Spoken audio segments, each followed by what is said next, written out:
Hello everyone, welcome to NASCAR News Kid. The NASCAR Cup Series just wrapped up their race at Phoenix Raceway, race 4 on the season. It was the Straight Talk Wireless 500, and we're not going to waste any time. We're going to get right into it, but before we do, I just want to say this. We have a new driver in victory lane this season, okay? It's not Tyler Reddick. So let's get right into it right now. Phoenix Raceway has been called Team Penske's playground, okay? And that's because Team Penske has won Cup Series championships in the next-gen car at Phoenix Raceway, because the Phoenix Raceway has been the championship race ever since we got the next-gen car up to this year. And they won titles at Phoenix Raceway with Joey Logano and Ryan Blaney. They have had success there, and even if they weren't winning, they were performing well at Phoenix Raceway. And today, it shows once again. And I'll say, Ryan Blaney wins at Phoenix, the Straight Talk Wireless 500. It is his first win of the year, breaks Tyler Reddick's winning streak. Phew, that was a little scary. Thought maybe he'd win the whole season. Just kidding. All jokes aside, first win of the year, second Phoenix win in his career, 15th top 10 finish in 21 Phoenix starts for him.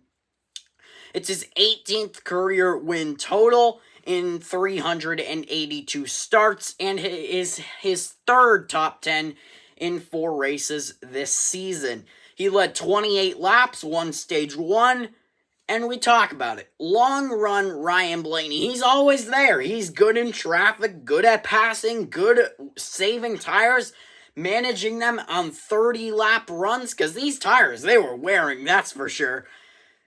But how exactly did he win today? So all of the guys pitted at lap 390, aside from maybe a couple guys maybe further in the pack that didn't really matter, but all the guys up front, Ty Gibbs, Christopher Bell, Denny Hamlin, Kyle Larson, Ryan Blaney, they all pitted at lap 290, but most of them took 2 tires except one of them. The first guy on 4 tires, sound familiar, especially at Phoenix, the first guy on 4 tires was Christopher Bell.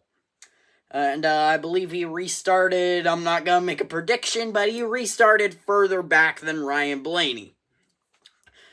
But Ryan Blaney was able to take the lead away from Ty Gibbs with 12 laps to go after a restart for a crash, but they were able to get back going. Ryan Blaney takes the lead from Ty Gibbs on the restart, runs away, but Christopher Bell, he's gaining on those extra 2 fresh tires. Blaney's on 2 new tires, Bell's on 4. Sound familiar? And I'm hinting at last year's championship race.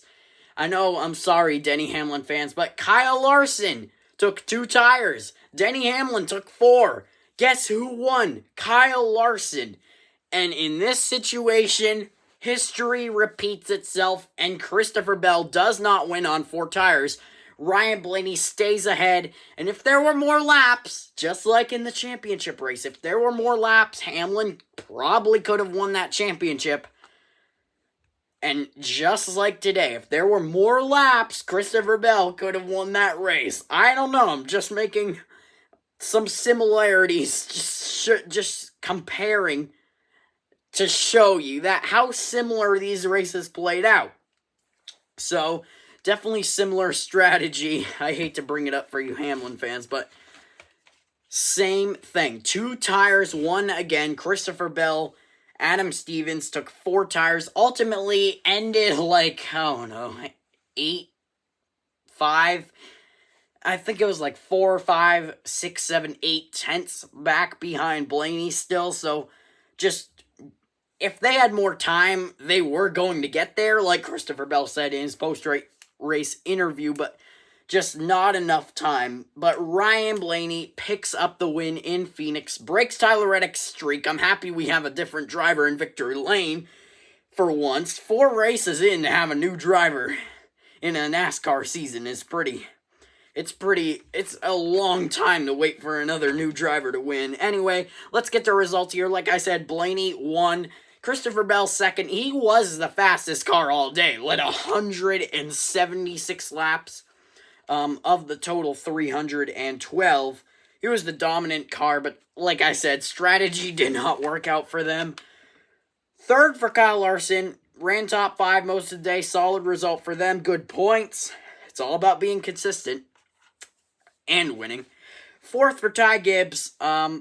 Came up at the end. Really had extra good pace at the end, but was there all day. Top 10. Good speed for them. Hopefully they can continue this. He was looking like he might win his first race, but Blaney got around him. And then Bell came, and Bell was probably going to pass Gibbs too. So, yeah, just unfortunate for them. Fifth for Denny Hamlin, solid result. Good points for them after 2 horrible super speedway races at Daytona and Echo Park. Sixth for Bubba Wallace, battled all day, but good points again for them. They were second in points coming in, so trying to stay with Reddick, and actually finishes better than Reddick. We'll get to him in a moment. But seventh for Byron, solid speed, not great. It's kind of like Cotto. We expected him to be in the hunt for the win with Tyler Reddick and Shane Van Gisbergen. But nope. And even then, he's won at Phoenix before. I believe he won the spring race. Yeah, spring race. He won before, and he's just not showing the pace. 2023 spring race, I believe.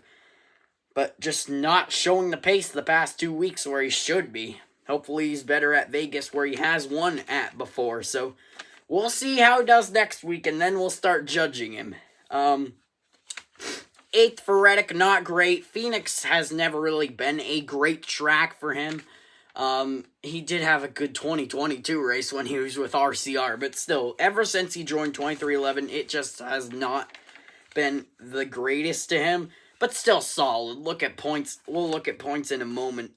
Ninth for McDowell. Solid top 15, top 10 speed. Good run for him. 10th for Jones. Great rebound in the end. He was running like 22nd at the halfway point. So good for him. 11th for SVG. Because he's getting consistent on ovals. I'll tell you. This is what he's got to do if he wants to be in the hunt. To be in the chase. He was 5th in points coming in. We'll check where he is in a moment. 12th for Gilliland, solid result. 13th for Priest, also good result for him. 14th for Busher, also good result for him as well. And 15th for Brad Kozlowski, he came around at the end. Good result for him. He finished top 5 in the championship race last year. In that race, the last race at Phoenix. Other notable finishes, Zane Smith comes home 27th after just a poor weekend overall. Had to do a pass-through penalty at the start. That got him trapped a lap or 2 down and then just crashed. So, just not good for them at all. Especially since they were pretty good in points coming in. They had some pretty good weeks up to now. Hopefully that does not kill their momentum. Momentum is everything in NASCAR. Suarez qualified top 5, but also crashed, so tough break for him. Also a very big tough break for Joey Logano. Comes up 31st. He led the second most laps with 73, but got crashed after a bump from Ross Chastain. And AJ Allmendinger collected Josh Berry and many others, so just not great for them. Yeah, just what could have been. I mean, Logano won the pole, too, so. And I believe he got the Xfinity fastest lap, so still an extra point that'll help him. And then Chase Briscoe, 37th. This is his third 37th place of the season, 2 weeks in a row. Just unlucky. I mean, last week had something break. This week he has a tire blow, and then gets damaged, and then Daytona he gets wrecked. Echo Park was his only good race, and he finished, second or third there? So, just unlucky, but when he's finishing, he's getting good results, and it looked like he had a really fast car. So, what could have been for him just could not continue with that damage.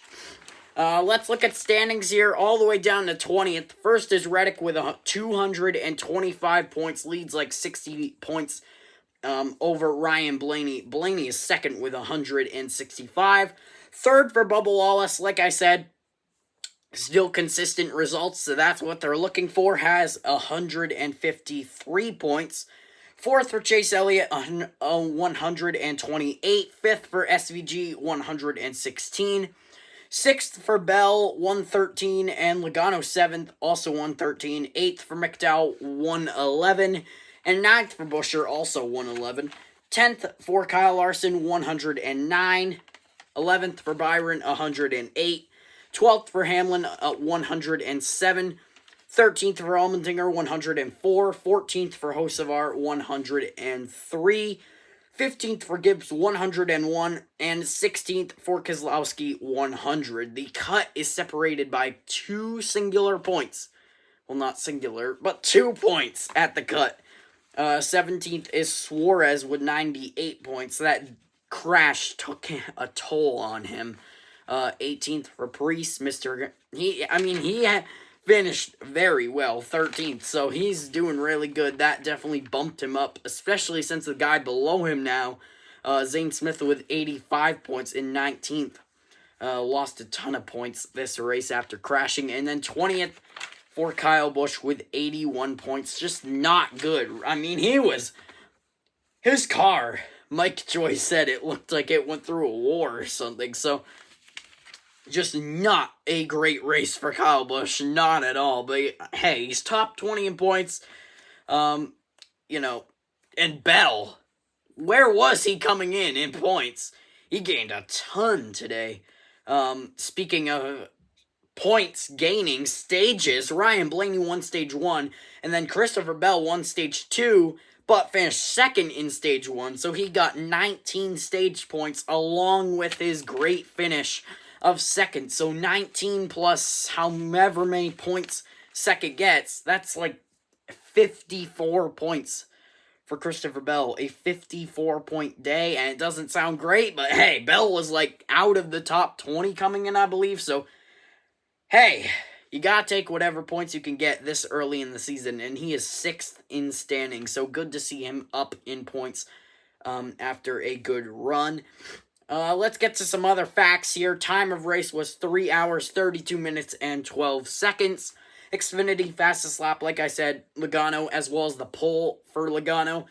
There were 23 lead changes among 8 different drivers and 12 cautions for 86 laps. By the way, 12 cautions ties the track record for the NASCAR Cup Series. Just some interesting facts for you. But yeah, that was the Straight Talk Wireless 500 at Phoenix Raceway. I hope you enjoyed. If you did, why not smash that like button down below. If you're new to the channel and you like these kind of videos reviewing the NASCAR races every single week, you are in the right place, and I'd consider subscribing. And yeah, that's going to do it. Thank you all so much for watching. Thank you to all the generous supporters of this channel, and I will see you next time. Bye, everyone.